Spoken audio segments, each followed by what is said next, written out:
তুমিও হয়তো এটা নোটিস করেছো, অনেক ছেলে অনেক মেয়েদের এটাই অভিযোগ যে তার প্রিয় মানুষটা তাকে সময় দেয় না। এখন তুমি কি এটা মনে করে থাকো তার প্রিয় মানুষটা যদি তাকে অনেক বেশি সময় দিতে শুরু করে, তার চাওয়ার থেকে বেশি যদি তাকে সময় দেয়, তাহলে কি সে তার প্রিয় মানুষটাকে অনেক বেশি ভালোবাসতে শুরু করবে? একেবারেই নয়। কিন্তু এরকমও নয় যেই মানুষগুলো তার প্রিয় মানুষটাকে একেবারেই সময় দেয় না, তারা কি তার প্রিয় মানুষটাকে অনেক বেশি ভালোবাসতে শুরু করবে? একেবারেই নয়। তোমাকে এটা দেখাতে হবে যে তোমার যে সময় এটার মূল্য অনেক বেশি, তার থেকে তুমি কিছুটা সময় বার করে তুমি তাকে দিচ্ছ। এটা করলে সে অনেক আনন্দও পাবে, তার কাছে তোমার ভ্যালুও বাড়বে, কারণ তোমার সময়ের মূল্য অনেক বেশি। কিন্তু একটা কথা সব সময় খুব ভালো করে মনে রাখবে, তোমার প্রিয় মানুষটার সঙ্গে যদি তুমি একটা ভালো সময় না কাটিয়ে থাকো, তার সঙ্গে যদি তুমি ভালো মুমেন্ট না কাটিয়ে থাকো, তার সঙ্গে যদি তোমার একটা ভালো স্মৃতি না জড়িয়ে থাকে, তাহলে এখানে সম্ভাবনা খুবই কম যে সে তোমাকে মিস করবে বলে। এখানে সে তোমাকে মিস করতে নাও পারে, কিন্তু এটাও জরুরি তুমি যদি সারাদিন তোমার প্রিয় মানুষটার চোখের সামনেই বসে থাকো, তাহলে কি সে তোমাকে মিস করবে? তো এখানেও তার মিস করার সম্ভাবনা খুবই কম। আমরা কোন জিনিসকে মিস করি? যেই জিনিসটা আমাদের কাছে খুবই প্রিয়, যেই জিনিসটা আমাদের খুব ভালো লাগে, আর সেই জিনিসটা যখন আমাদের কাছ থেকে দূরে সরে যায়, তখন আমরা সেই জিনিসটাকে মিস করি।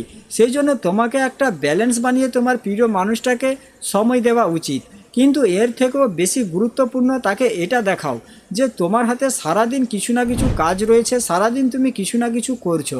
অনেক ছেলে অনেক মেয়ে এটা বলে থাকে যে আমার প্রিয় মানুষটা সবাইকে সময় দিচ্ছে, সবাইয়ের সঙ্গে কথা বলছে, কিন্তু আমাকে সময় দিচ্ছে না, আমার সঙ্গে কথা বলছে না। কিন্তু কিছু মানুষ এটার জন্যই এরকম ভেবে থাকে, সে এটা মনে করে থাকে যে তার প্রিয় মানুষটা শুধুমাত্র তাকেই সময় দিক, মানে তার কাজ কাম সব কিছুই এক সাইডে রেখে তার সঙ্গে কথা বলুক, তাকে আগে গুরুত্ব দিক। যেটার কারণে তার প্রিয় মানুষটা যদি তাকে কিছুটা সময়ও দিয়ে থাকে, তারপরেও সে এরকমই মনে করে যে তার প্রিয় মানুষটা তাকে সময় দিচ্ছে না।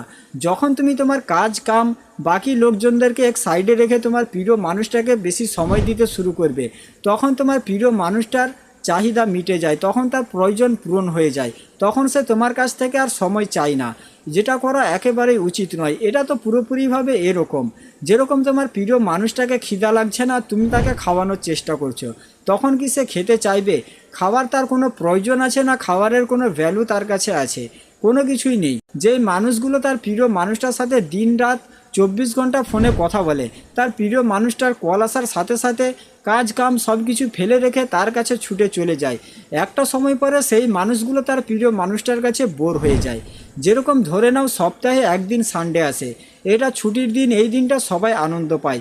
হয়তো তুমিও তোমার জীবনে কখনো না কখনো এই দিনটার অপেক্ষা করেছো যে কবে সানডে আসবে, তুমি ছুটি পাবে, তুমি আরাম করবে। কিন্তু করোনার সময় তখন কি এই দিনটাই সেরকম আনন্দ ছিল? যেরকম আনন্দ তুমি সপ্তাহে একদিন ছুটিতে পাচ্ছিলে, সেরকম আনন্দ কি করোনার সময় তুমি পাচ্ছিলে? সেরকম আনন্দ তুমি পাচ্ছিলে না। তো এখন তুমি এটা বুঝেই গেছো যে তুমি তার জীবনে সপ্তাহে একদিন হয়ে থাকবে, নাকি তুমি লকডাউন হয়ে তার জীবনে বসে থাকবে।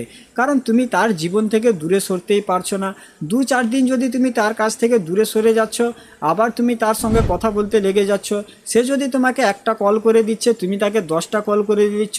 সে যদি তোমাকে 2টা মেসেজ করে দিচ্ছে, তুমি তাকে 20টা মেসেজ করে দিচ্ছ। কারণ তুমি মনে মনে এটা ভাবছো যে আমি এই টিপসটা ইউজ করেছি, এবারে ও সব কিছুই বুঝে গেছে, ও শিক্ষা পেয়ে গিয়েছে, ও আমাকে মেসেজ করছে, ও আমাকে কল করছে, এর মানে ও আমার সঙ্গে ভালো করে কথা বলবে, ও আর আমাকে ইগনোর করবে না। এটা ভেবে তুমি তার সঙ্গে কথা বলতে চলে যাচ্ছ।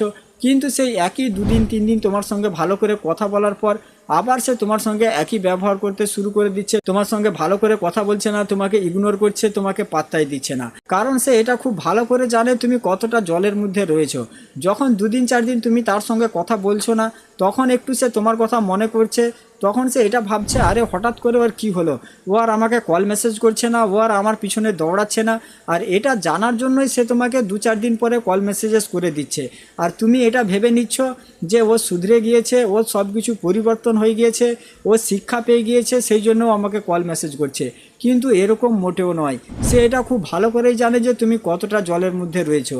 সে তোমাকে টোপ দিচ্ছে, আবার তুমি তার সঙ্গে আগের মতো কথা বলতে শুরু করে দিচ্ছ, আবার তোমার ফিলিংস, তোমার ইমোশনস সব কিছুই শেয়ার করে দিচ্ছ। তো 2 দিন 4 দিন কেন, 20 দিন, 1 মাস, 40 দিন পর্যন্ত তাকে তড়পাও।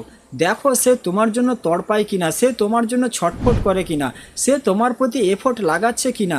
যখন দেখবে সেও তোমার প্রতি এফোর্ট লাগাচ্ছে, সে তোমার জন্য তড়পাচ্ছে, তখন তুমি তার সঙ্গে কথা বলতে যাবে।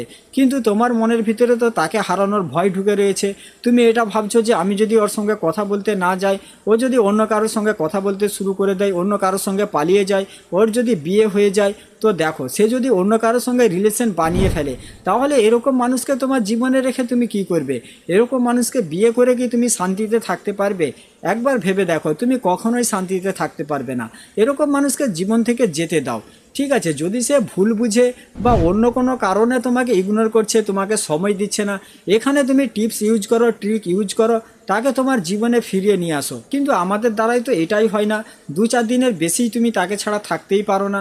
2-4 দিন পরেই তুমি তাকে কল করতে শুরু করে দাও, তুমি তাকে মেসেজ করতে শুরু করে দাও, তুমি তার অপেক্ষায় রয়েছো, ফোনটা হাতে ধরে নিয়ে বসে আছো যে একদিন ও মেসেজ করছে না, 2 দিনও মেসেজ করছে না, 3 দিনও মেসেজ করছে না, 4 দিনের দিন সে তোমাকে মেসেজ করে দিচ্ছে। তুমি ভাবছো, দেখছো 2 দিন 3 দিন কেটে গিয়েছে, এর মানে ও বুঝতে পেরেছে, ও শিক্ষা পেয়ে গিয়েছে, সেই জন্য ও আমাকে মেসেজ করে দিচ্ছে, ও আমাকে কল করে দিচ্ছে। কিন্তু এরকম মোটেও নয়।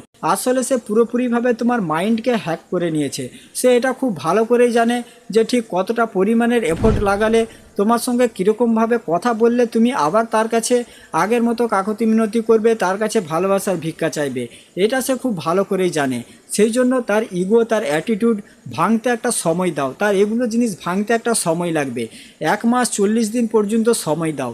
তার ইগো অ্যাটিটিউড ভাঙুক। তার যে বিশ্বাসটা রয়েছে যে তুমি তাকে ছাড়া থাকতে পারবে না, তুমি তার পিছনে পাগলের মতো দৌড়াবে, তার এই বিশ্বাসটা ভাঙার একটা সময় দাও।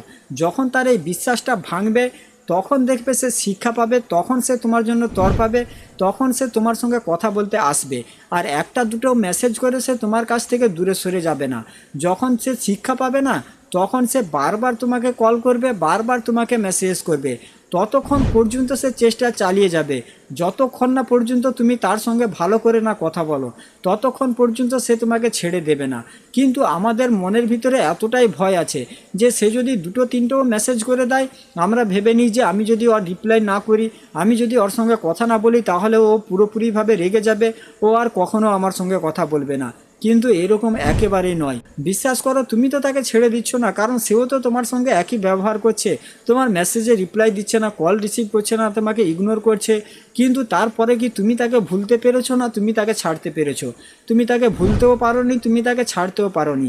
সেরকমই যখন সে তোমার জন্য তড়পাবে, তোমার জন্য যখন সে কষ্ট পাবে, কখনোই সে তোমাকে ছাড়তে পারবে না, কখনো সে তোমাকে ছেড়ে যেতে পারবে না। সে ততক্ষণ পর্যন্ত তোমার কাছে কাকুতি মিনতি করবে, তোমার পায়ে হাতে ধরে ফেলবে তোমার সঙ্গে কথা বলার জন্য, যতক্ষণ না পর্যন্ত তুমি তার সঙ্গে ভালো করে কথা না বলো। ঠিক আছে, তো আজকের ভিডিওটা এখানেই শেষ করছি। সবাই ভালো থাকবেন। আর ভিডিও ভালো লাগলে চ্যানেলটা সাবস্ক্রাইব করে রাখবেন। আর ভিডিওটা বন্ধুবান্ধব বান্ধবীদের সঙ্গে অবশ্যই শেয়ার করে দেবে।